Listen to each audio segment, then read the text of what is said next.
께 올립니다. 자, 바울은 지난번에 이어서 인간의 심령 속에 뱀처럼 또아리를 들고 자리를 잡은 원죄의 본성, 오늘은 이어서 악의에 대해서 알려주고 있습니다. 29절에 보시면 바울이 폭로하는 그 악의. 자, 바울이 이 악을 언급했을 때에 당시 로마 사람들은 이 악에 대해서 어떻게 이해를 했을까요? 자, 로마 사람들은 당시에 악에 대한 정의와 이해가 다음 세 가지로 그렇게 규정을 했는데요. 자, 첫 번째입니다. 로마 사람들이 생각하는 최상위 개념의 악은 로마 제국이나 국가의 질서를 해치는 반란의 행위를 가장 최상위 악으로 규정했습니다. 그래서 이 최상위 악에 걸리게 되면 사형이나 십자가 저형으로 그렇게 처벌을 했는데요. 자, 두 번째 중간 순위의 악은 범죄 행위를 두 번째로 큰 악으로 보았습니다. 세 번째는 도덕적으로 부득한 것을 악으로 규정했는데요. 그러니까 로마 사람 생각하는 악에 대한 정의와 이해는 최상위 악은 로마 제국을 반할 때, 그리고 두 번째는 행위적으로 행동으로 잘못된 행동을 했을 때, 세 번째는 도덕적인 개념을 가장 하위 개념으로 두고 로마 사람들이 이 악에 대한 이해를 했습니다. 자, 그러면 현대인들에게 있어서 악에 대한 정의와 이해는 어떠할까요? 자, 한자 보면 악의라고 하는 뜻은 이렇게 되어 있습니다. 악에 대한 정의가, 자, 여러분 잘 아시는 어떤 악이죠? 악할 악입니다. 악에 대하여 정의를 묻는 질문에 악은 악이라고 대답한 거예요. 그러니까 여기는 이해도 없고 여기는 풀이도 없습니다. 악은 뭐냐라고 물었으니까 그냥 악은 악이다 라고 이야기를 하죠. 자, 그러면 의는 뭐냐? 뜻의자입니다. 그러니까 악의는 악한 의도인데요, 굉장히 추상적입니다.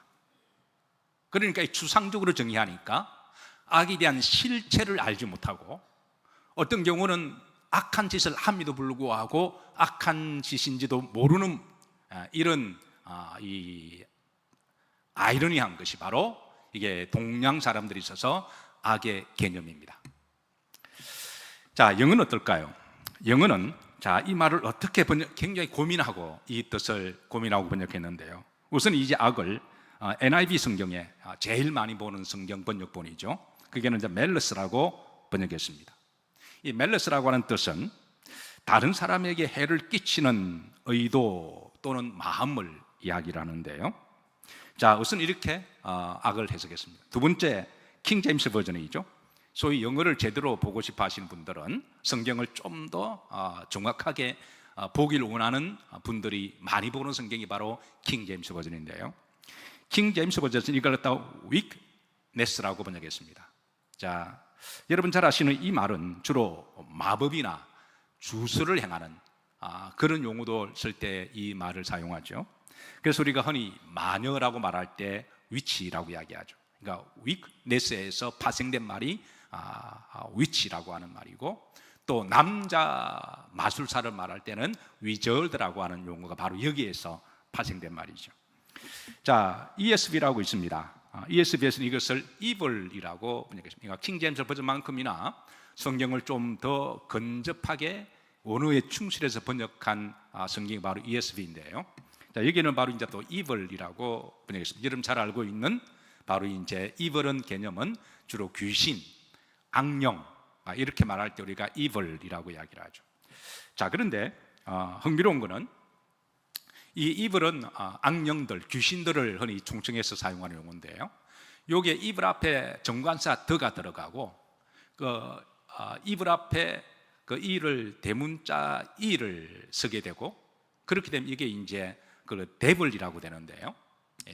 D자를 붙여서 evil 앞에 D자를 붙이고 이 D자를 대문자로 쓰게 되면 이것을 소위 마귀라고 말합니다. 그러니까 귀신은 복수죠.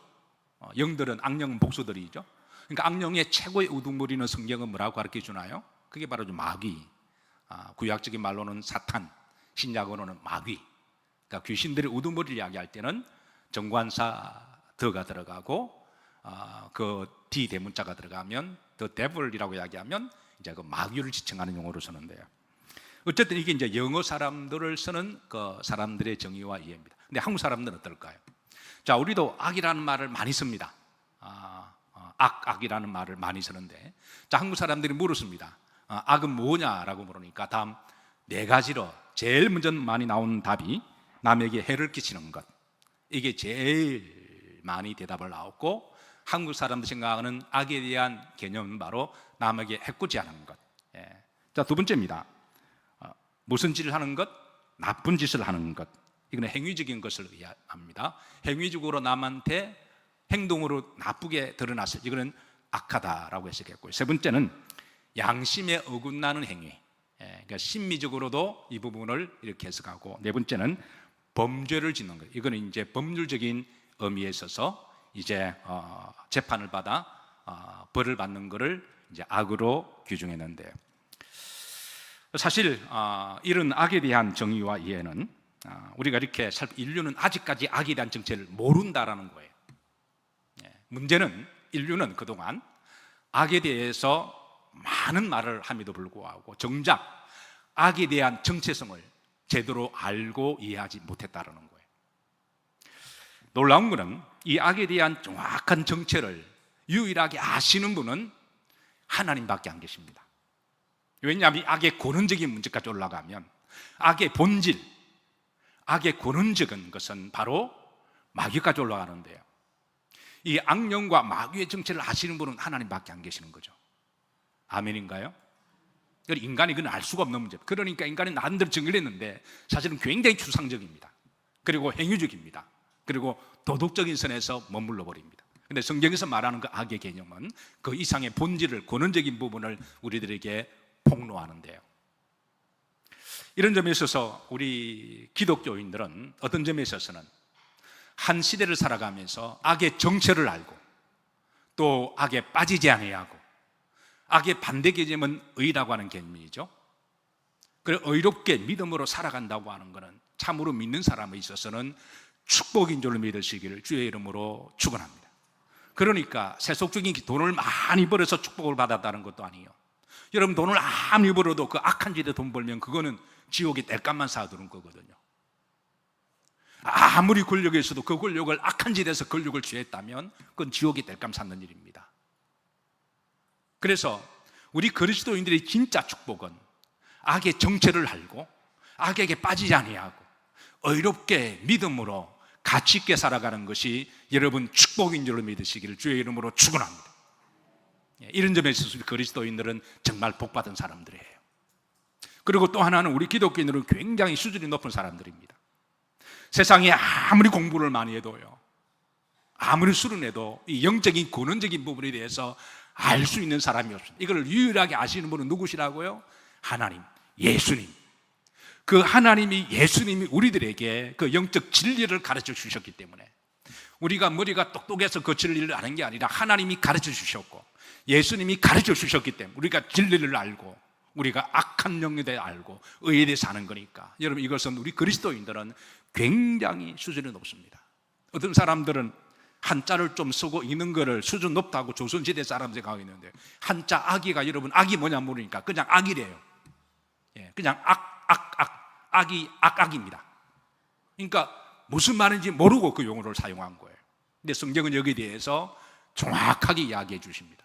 뭐 뿐인가요? 우리들에게 얼마나 이상학적인 진리를 가르쳐 주시니까. 그래서 우리가 말씀을 잘 깨닫고 말씀대로 산다고 하면은 굉장히 수준 높은 사람들인 줄로 믿으시기를 주의 이름으로 축복합니다. 자, 옆으로 보시면 인사하시죠. 굉장히 수준이 높으시군요. 한번 인사하도록 하십니다. 자, 오늘 본문의 말씀은 여러분들이 아시는 분도 계실 거예요.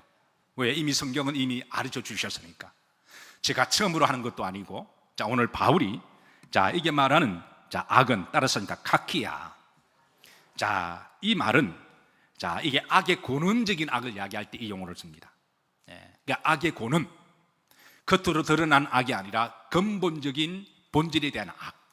그런데 이 악을 지금 폭로하는 거예요. 이 숨어있던 이 악에 대해서, 정체를 숨어있었던 악을 바울은 지금 폭로를 하는데, 자, 흥미로운 것은 여기 대해서 이 악의가 뭐한 자요? 가득한 자요. 그러니까 그 악 자체가 근원적인 악인데 바울은 여기다가 가득한 자라고 붙입니다. 여러분, 악으로 충만한 자가 있다면 그 자가 누굴까요? 그건 마귀죠. 악으로 충만한 영, 악이 가득한 상태, 바로 그것은 마귀고 바로 마귀의 영을 지금 바울은 폭로하고 있습니다. 그런데 이게 제일 이 말을 폭로한 것이 바울이 아니라 예수님이십니다. 자, 우리가 잘 아는 요한복음 8장 44절이죠. 여기 보면 예수님이 자, 다음 세 가지의 근원적인 문제를 드러내시는데요. 자, 첫 번째입니다. 누구는? 너희는. 자, 너희는 온 인류의 사람을 다 이야기합니다. 누구를 지칭해 사는 말이 아니라 어떤 사람을 딱 꼬집어내서 말하는 게 아니라 온 인류를, 좀 더 정확하게 말하면 원죄를 가지고 태어난 모든 사람들을 이야기합니다. 이해가 되시면 아멘 하시죠? 예, 그러니까 모든 사람들은, 자, 두 번째입니다. 너희 아비가 누구라고요? 여러분 조금 기분 나쁘시더라도 여러분 주님이 하신 말씀이니까 우리가 받아야 됩니다. 그러니까 원죄로 태어날 때는 원죄의 아비가 누구라고요? 마귀라는 거예요. 우리는 참으로 놀랍게도 예수님의 복음을 알아서 오늘 찬양 드렸던 것처럼 주님을 나의 구주로 영접함으로 우리의 이 정체성은, 우리의 신분은 마귀의 자녀에서 하나님의 자녀로 옮기신 줄로 믿으시고 감사하시면 아멘 하십시다. 이거는 놀라운 신분 상승입니다. 그러니까 예수 그리스도의 복음의 비밀을 알기 전에는 본인이 인정하든 인정하지 않든 간에 주께서 말씀합니다. 영적인 아비가 마귀라는 거예요. 세 번째입니다. 자, 너희 아비의 무엇대로? 그러니까 마귀의 욕심, 마귀의 이 욕심, 마귀의 본성, 그 본성 중에 지금 이제 바울을 하나 더 드러내거든요. 오늘은 그 본성 중에 악인만 우리가 보도록 합니다. 그러니까 마귀의 본성은 악인데, 악이 충만한 자인데 그 악한 본성이 사람의 마음속에 뱀처럼 자리 잡아서 그걸 행하고자 하는 그런 속성이 있다는 걸 주님이 알려주셔요. 그러니까 이거를 제일 먼저 폭로하신 분이 누구시라고요? 예수님이시고 예수님이 알려주셨고, 지금 바울이 개인적으로 새로운 신학을 말하는 게 아닙니다. 지금 예수님의 말씀을 다시 한번 드러내시는데, 불행하게도 예수님이 이 말씀을 하셨을 때 인류는 이 말을 알아들었을까요? 못 알아들었을까요? 못 알아들었습니다. 지금도 못 알아들었습니다. 로마 시대도 못 알아들었고요. 한자를 이렇게 쫙 악자를 쓰면서 그게 무슨 말인지 모르고 한자 쓰는 것 자체가 그냥 뭔가 이렇게 좀 유식한 거로 그렇게 자랑하던 시대가 조선시대잖아요. 자, 그리고 주님은 주님을 따른 이들에게 우리가 날마다 해야 될 주기도문 가운데 자, 이런 기도 내용이 있습니다. 우리가 잘 아는, 여러분 어떻게 날마다 주기도문을 하시죠? 자, 양심의 가책을 받으시는 분들은 앞으로 하겠다고 다짐하시고, 제가 물을 때 이거 날마다 하라고 주신 기도문이니까 여러분 아침 일어나실 때 여러분 제일 먼저 주기도문 한번 하시고 일어나기를 주의 이름으로 축복합니다. 그리고 하루 주무실 때 아침에 못 하셨으면 그냥 핸드폰 보시고 이렇게 막 이렇게 인상 쓰는 것보다도 주기도문으로 잘 마무리하시고 주무시면 그 참 좋은 것 아닐까요? 아멘인가요? 다시 한번 묻습니다. 날마다 하라고 하신 주기도문 날마다 하고 계시고 또 앞으로 하실 것이면 아멘으로 하십시다. 정말 해야 돼요. 우리가 날마다 그 주기도문 여러분 한 소절 한 소리 얼마나 귀한 기도가 많나요? 하나님 오늘도 일용할 양식 주시고 잘 먹고 잘 소화하게 하심도 따라서입니다. 감사합니다. 우리가 지은 죄를 마시고 용서하시고, 또 누가 나에게 조금 좀 서운한 게 있으면 마시고 용서하게 해주시고, 얼마나 좋은 기도인가요? 어쨌든 주기도문 그 중에 하나가 13절입니다. 자, 보십시다. 우리를 뭐하게 들게 하지 마옵시고 시험에, 그렇습니다. 시험에. 온 세상은 시험줄에 마십니다. 시험 받으려고 마음 먹으면요 말 한마디에 시험 받고요, 눈빛 하나에 시험 받고요, 뒤통수 보고도 시험 받습니다. 제가 속이 좁아서 그런지는 몰라도 어쨌든 예배 마치고 성도들에게 나갈 때 따뜻한 손 한번 잡아주고 애를 써요. 근데 어떤 분은 제게 꼭 이렇게 인사하세요. 목사님이 손이 왜 차요? 그래요. 제가 그 말을 들을 때마다 손이 차서 죄송합니다. 그 말이 손이 차서 목사가 손이 따뜻해야 되는데, 근데 제가 그 변명 아닌 변을 좀 할게요. 설교하다 보면 여러분 손을 주머니에 넣고 설교할 수 없잖아요. 저도 주머니 넣고 손 놓고 하면 손 따뜻해요. 근데 하다 보면 본의 아니게 손을 이렇게 드러내놓고 하다 보면 이게 공기에 노출되면 손이 차져요. 우리 군동호 장로님 지휘하시죠? 지휘하시고 난 다음에 손이 차가워요, 따뜻해요? 예. 그래서 이렇게 손을 내놓고 하다 보니까 인사할 때 손이 좀 차가운데, 그래서 가끔 그 말을 들으면 손이 차서 죄송합니다 생각하다가도 주머니 놓고 설교할까 그 생각하고도 그렇습니다. 어쨌든 우리가 시험 들려고 마음 먹으면 여러분 모든 게 다 시험 들어요. 제가 전에도 말씀드렸나요? 한 번 더 들으시길 바랍니다. 어떤 분이 이제 물 드시라고 주니까 어떤 사람은 나 물 먹이냐? 아니 좋은 마음으로 물을 드렸더니 하는 말이 나 물 먹이냐? 온 세상이 시험밭입니다. 그리고 우리가 다 연약하잖아요. 다 속도 좁고 또 실수도 많고 그러다 보니까 살다 보면 시험 들기도 하나요? 안 되나요? 시험 들어요. 그래서 주님 우리 인간의 실존을 아시거든요. 연약함도 아시고 부족함도 아시니까.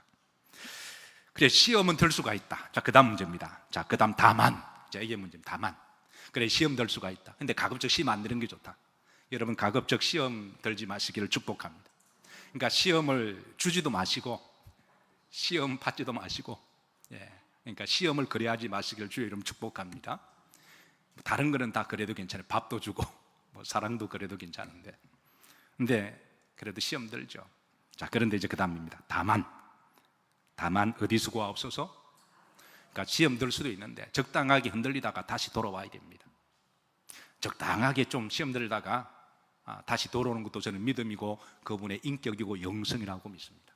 근데 이걸 계속해서 가지고 있으면 그게 마귀가 시험의 통로를 통해서 악에게 빠지도록 유혹한다는 데 문제가 있다는 거예요. 왜? 사람마다 이 악한 본성이 있거든요. 그래서 이게 계속 쌓이게 되면 나중에 이제 그래 너 죽고 나 죽자. 근데 내 죽기 전에 너부터 죽이고 나 죽을란다. 그런 마음이 생긴다라는 거예요. 주님은 그러지 않도록 뭐 해라? 기도해라. 이거를 제일 먼저 가르쳐 주신 분이 누구시라고요? 주님이십니다. 사랑하는 성도 여러분, 앞으로도 우리 날마다 주기도문으로 하루가 있으시기를 기도하고 축복합니다. 자, 프랑스가 나온 최고의 천재 중에 한 사람으로 평가되는 파스칼이 있습니다. 그런 수학자이기도 하면서 물리학자입니다. 그리고 철학자이면서도 신학자입니다. 머리가 얼마나 좋길래 하나의 박사학위만 받는 것도 죽을 똥 살 똥 하는데 이렇게 모든 영역에 박사학위를 다 받았으니, 그에 저서 빵세라고 하는 책에서 그는 오랫동안 인간의 이중성에 대해서 그 누구보다도 물리적으로 관찰하고 심미적으로 관찰하고, 철학이 주로 심미적이니까, 그리고 이제 행동은 물리적이잖아요. 그리고 신학자는 영적인 부분을 관찰하니까 이 모든 걸 갖추었던 파스칼이 인간의 오랫동안의 그 본성을 연구하면서 그 유명한 말을 남겼습니다.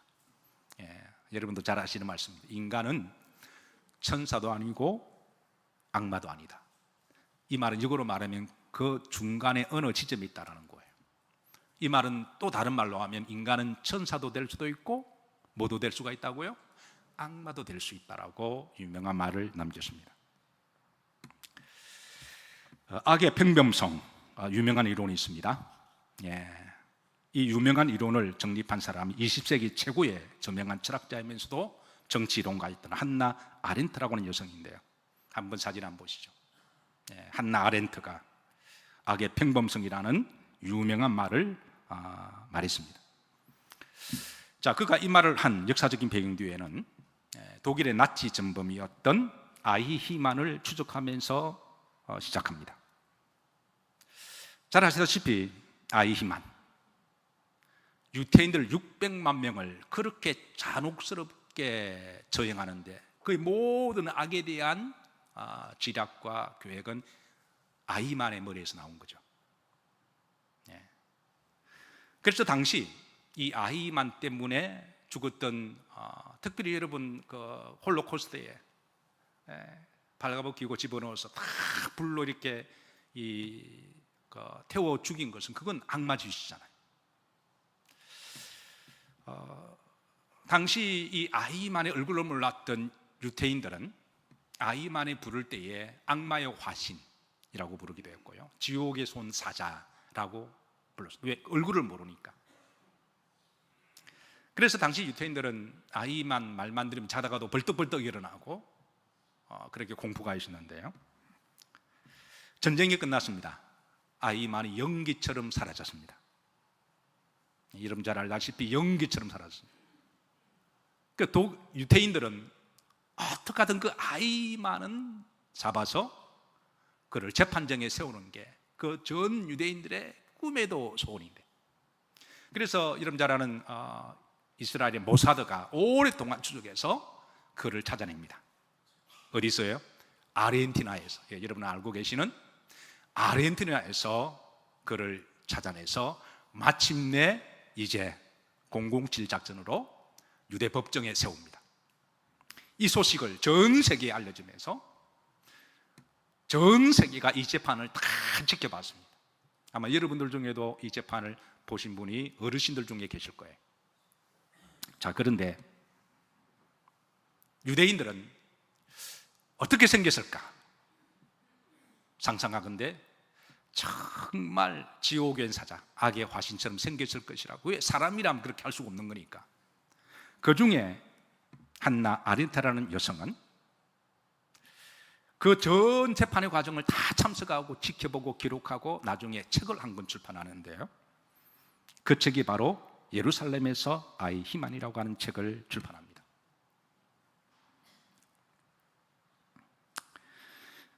한나 아렌트는 이 재판의 전 과정을 지켜보면서 그가 깜짝 놀란 몇 가지가 있는데요, 첫 번째가 뭐냐면 그를 처음 만났을 때 그 외모를 보고 깜짝 놀랍니다.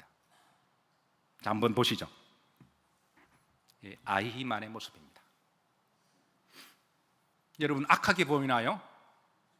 아니면 평범하게 보이나요? 여러분 어떻게 보이시나요? 이게 악하게 독하게 보이나, 아니면 지극히 우리 옆집에 사는 동네 아저씨처럼 보이나요? 한나 아렌트는 이 아히만을 보고 너무나 놀란 거예요.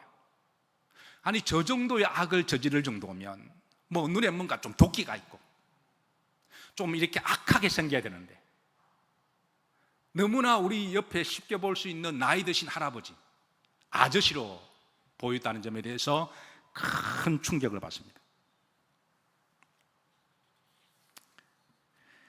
자, 두 번째, 그의 재판 과정에서 한 말인데요, 재판이 진행되면서 재판장들이, 그러니까 재판이 오랫동안 지질 겁니다. 제일 많이 한 질문이 당신의 죄를, 길티를 인정합니까? 라고 물었을 때 한 번도 인정한 적이 없습니다. 그러니까 죽인 거는 인정하냐? 인정한다라는 거예요. 그거는 많은 증거들이 있으니까. 그러니까 수많은 증인들이 나와서, 그러니까 너가 그 짓 한 걸 인정하냐? 인정한다. 근데 너가 죄인이냐? 노라고 인정합니다. 왜 그랬을까요? 한나 아렌트는 그 책에서 그가 한 말을 이렇게 인용합니다. 자, 그가 죄를 인정하냐라는 재판장이 말해, 그가 늘 반복적으로 하는 말이 이 말입니다. 한번 읽어보실까요? 나는 단지 국가가 시키는 일에 충실했을 뿐이라는 거예요. 그러니까 독일의 국가 입장에서 보면 이게 충성된 사람인 거예요. 그러니까 자기는 국가가 한 일에 대해서 충실하게 했을 뿐이다. 그건 죄라고 인정 안 하는 거예요. 그가 가장 많이 반복한 말은 혼잣말로도 시키는 대로 했다라는 말이었습니다.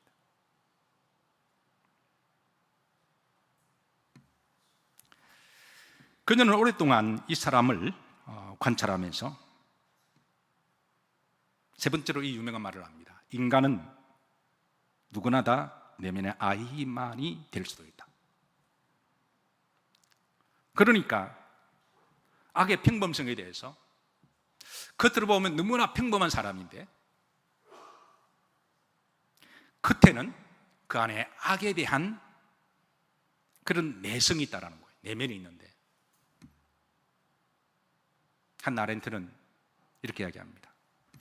일반적으로 평범한 사람들은 자기의 이권이나 이익과 아무런 관계가 없을 때는 지극히 평범하다는 거예요. 그러니까 이권과 이익과 탐욕에 아무런 관계가 없을 때는 지극히 평범하게 행동하고 생각한다는 거예요. 그런데 만약 자기 이권과 이익과 성공과 탐욕과 관계가 되었을 때 그때 이 평범한 인간의 모습이 악의 모습으로 바뀔 수 있다는 거예요. 그러니까 이익과 이권이 없을 때는 다 상식적입니다. 근데 자기의 탐욕과, 우리가 지난번에 마귀의 탐욕을 봤죠.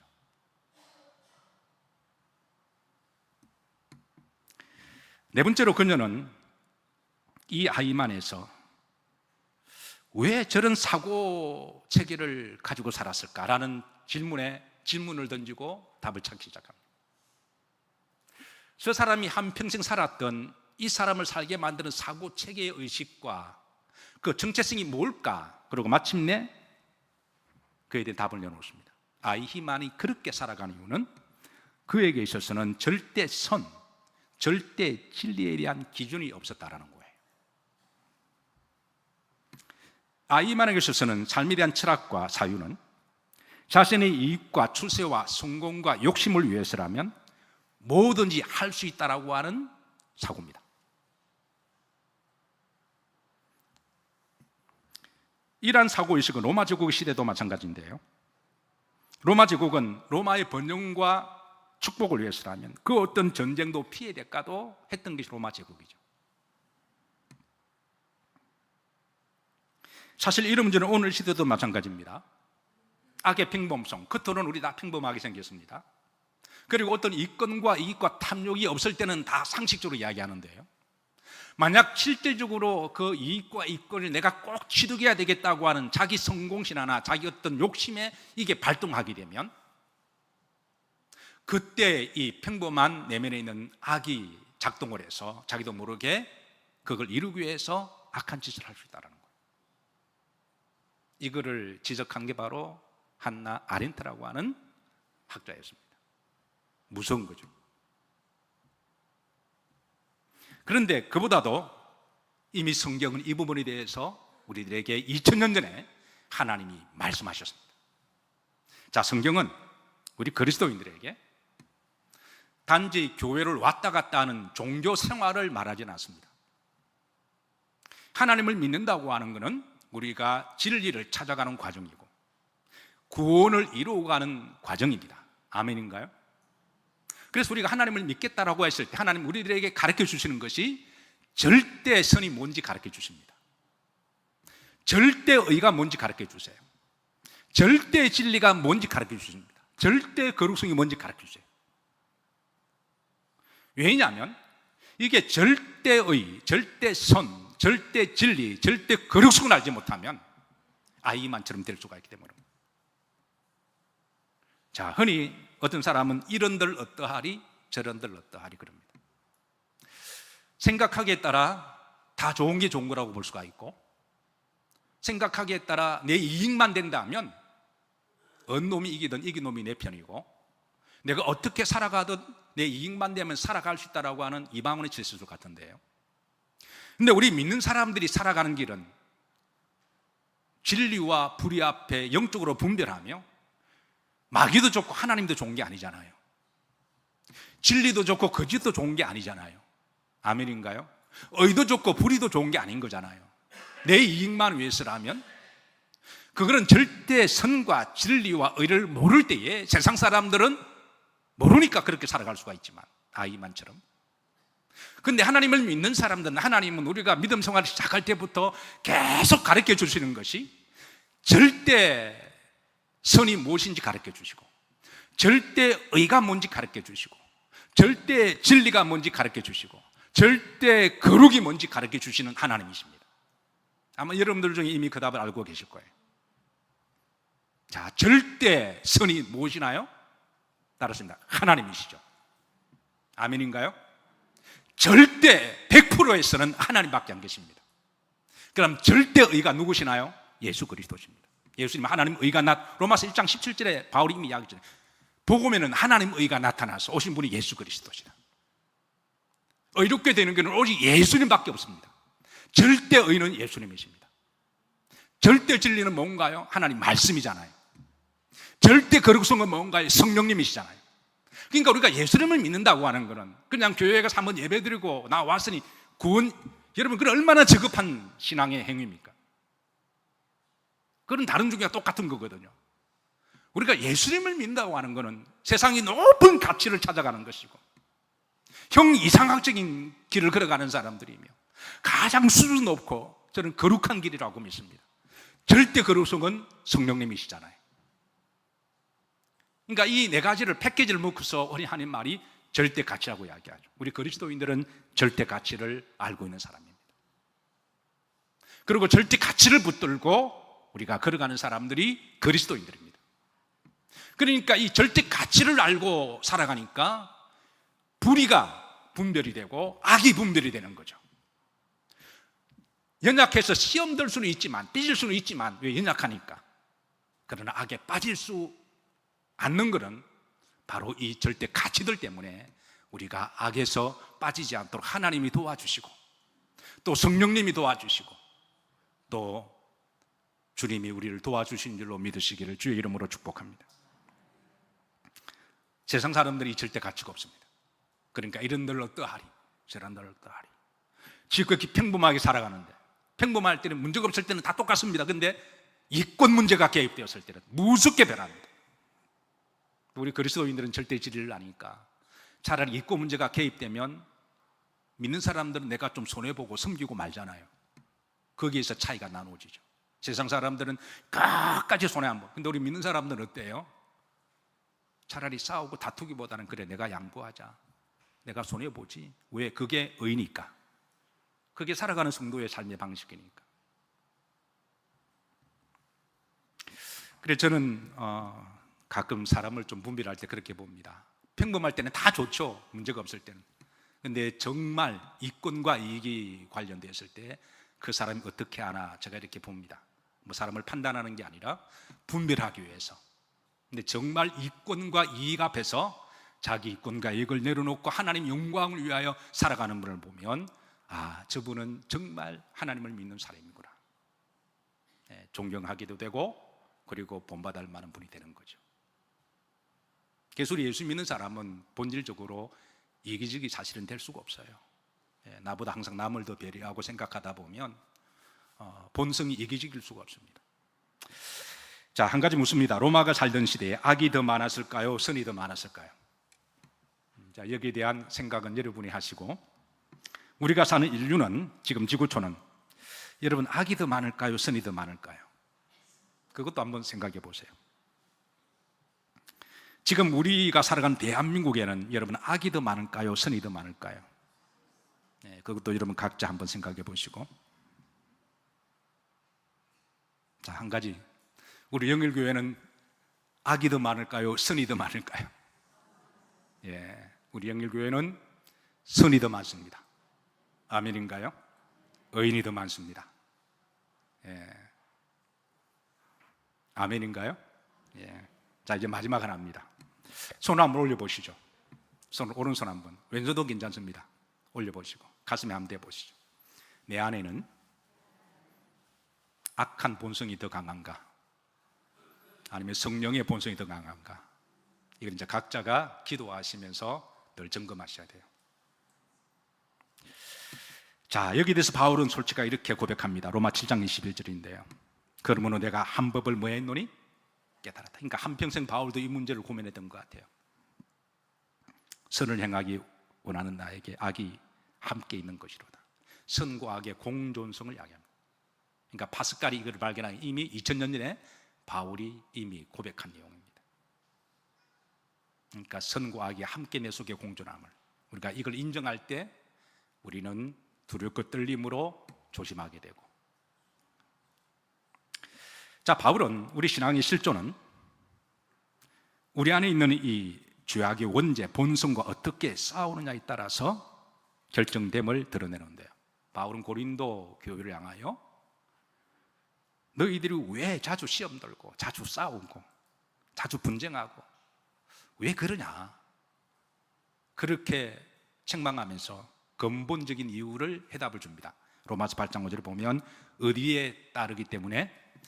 육신을 따르기 때문에 그렇다라는 거예요. 교회는 다니는데 이게 원죄의 본성이 지배할 때 그는 육신에 따른다고 이야기합니다.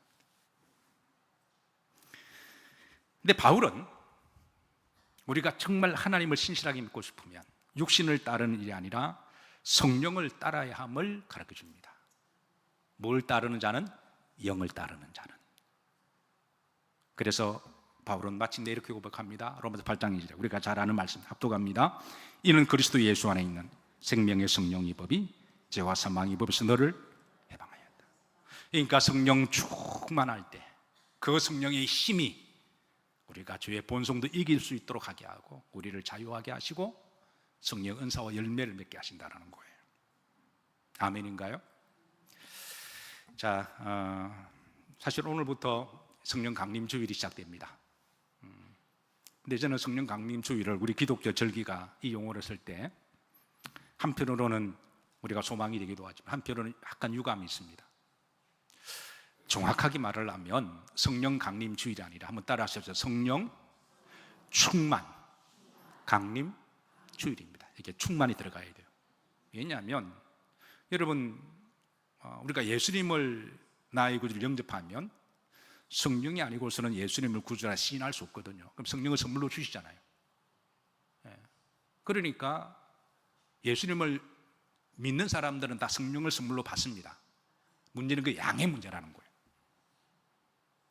그래서 주님은 다른 이들에게 성령 충만함을 받아야 할 때가 오나니 그때 성령 충만을 위해서 기도하고 받으라 하셨고 마가의 다락방에 받은 거죠. 왜 성령 충만을 받아야 우리 속에 있는 이 죄악의 원죄의 할례받지 못한 기질들이 자꾸 나를 그쪽 육신을 이끌어 가려고 할 때에 성령께서 그 힘의 능력으로 우리를 이끌어 가시기 때문에 그런 것이죠. 마지막 한 말씀하고 마치도록 합니다. 여러분, 뉴턴의 만유 인력의 법칙 잘 아시죠? 자, 그 유명한 공식입니다. 한번 보시죠. 여러분, 그 유명한 공식입니다. 사실 공식을 보면 굉장히 복잡하고 까다롭게 보입니다. 일단 한번 공식 한번 보시죠. 이 F는 중력의 힘을 이야기하죠. F는 force니까 힘. 그 다음에 G는 상수입니다. 중력의 상수로 들고, 가로 안에 M1, 2는 두 물체 간에 가지고 있는 힘을 이야기하죠. 그리고 R은 거리를 이야기하죠. 반비례해서 이제 제곱의 반비례해서. 자, 이렇게 말을 하면 알아들으시는 분은 이미 물리학에 관해서 관심 많으신 분이에요. 자, 말은 굉장히 복잡한데 이게 말로 이게 실질로 보여주면 여러분, 이게 놓으면 떨어질까 안 떨어질까요? 한번 놓아볼까요? 한번 놓아볼게요. 잘 아시지만. 자, 이게 중력의 법칙이라는 거잖아요. 뉴턴은 사고로 바꾼 거죠. 그러니까 인류가 그동안 중력의 그 힘을 보이지 않아서 몰랐는데, 보이지 않아도 몰라도 그 전에 중력의 힘이 있었던 거죠. 아멘인가요? 이거를 만드신 분이 누구신가요? 사고가 지가 막 만들었나요? 하나님이 만들어 주신 거잖아요. 그죠? 그거를 몰랐는데 발견한 겁니다.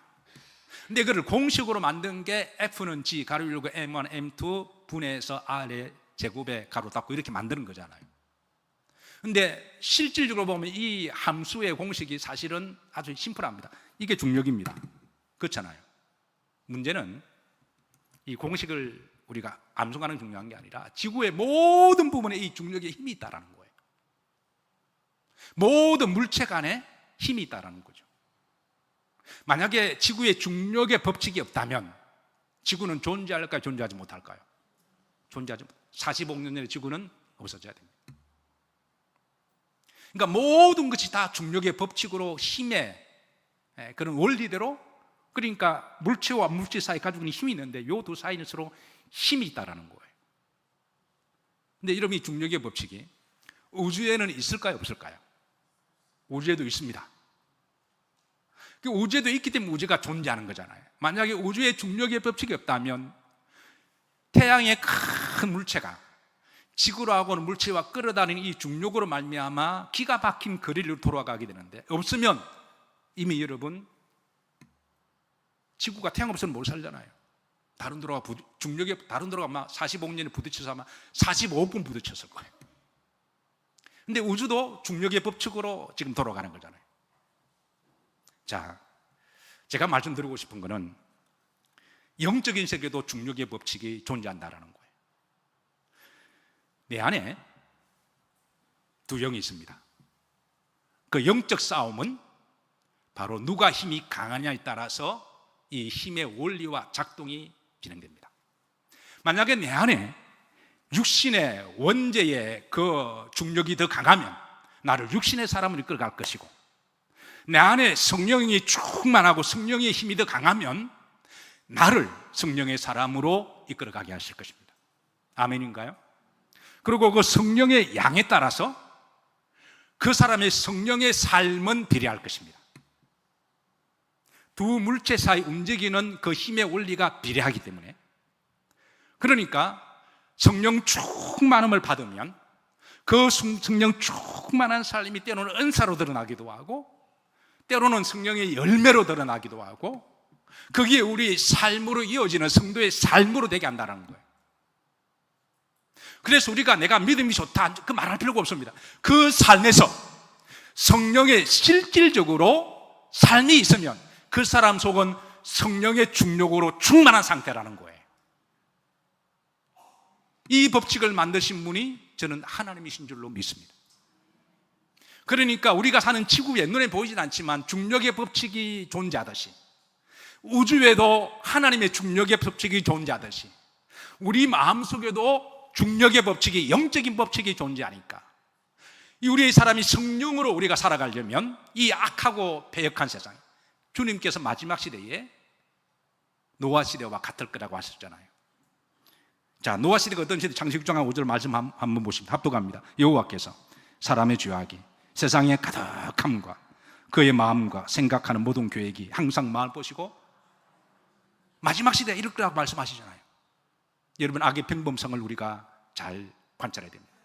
평범할 때는 다 사람 좋습니다. 처음 만나는데 처음부터 싸우는 사람 없어요. 처음에는 간도 빼주고 설교도 빼주고 인상 좋은 것처럼 하죠. 근데 문제는 이권 문제가 계획되었을 때, 어떤 이익이 작동을 발동, 그때는 변하는 게 인간의 본성이라는 거예요. 그때 이 악의 평범성 우리가 조심해야 된다는 거예요. 그럼 우리 그리스도인들은 어떻게 살아가야 할 것이냐?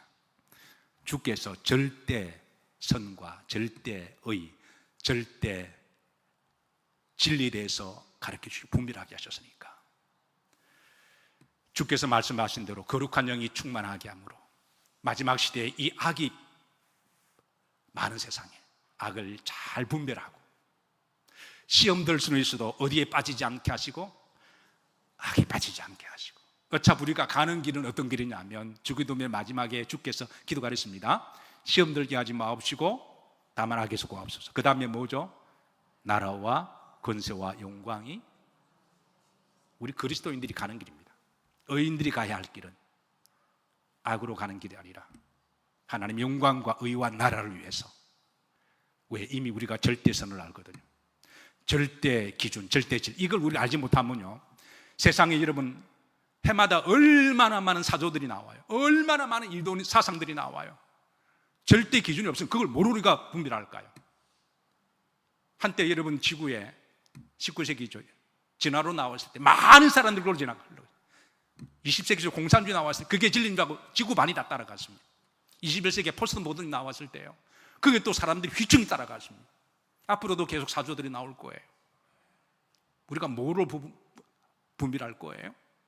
변하지 않는 절대 진리, 하나님, 예수 그리스도, 말씀, 성령님, 이걸 우리가 가지고 살아간다고 하는 거는 여러분 놀라운 진리를 가지고 살아가는 것이기에, 앞으로 우리가 한 시대를 살아가면서 아무리 악이 모양을 바꾸어서 천사처럼 그렇게 위장한다고 할지라도 영적으로 잘 분별하셔서 어차피 우리가 가는 길은 천국이고 하나님의 나라고, 나라와 영광이 권세가 아버지께 영원히 있는 그 믿음의 길로 걸어가는 것이 성도의 축복이고 최고의 가치고 하나님 은혜인 줄로 믿으시고 이 길로 함께 걸어가는 여러분과 저가 되기를 주의 이름으로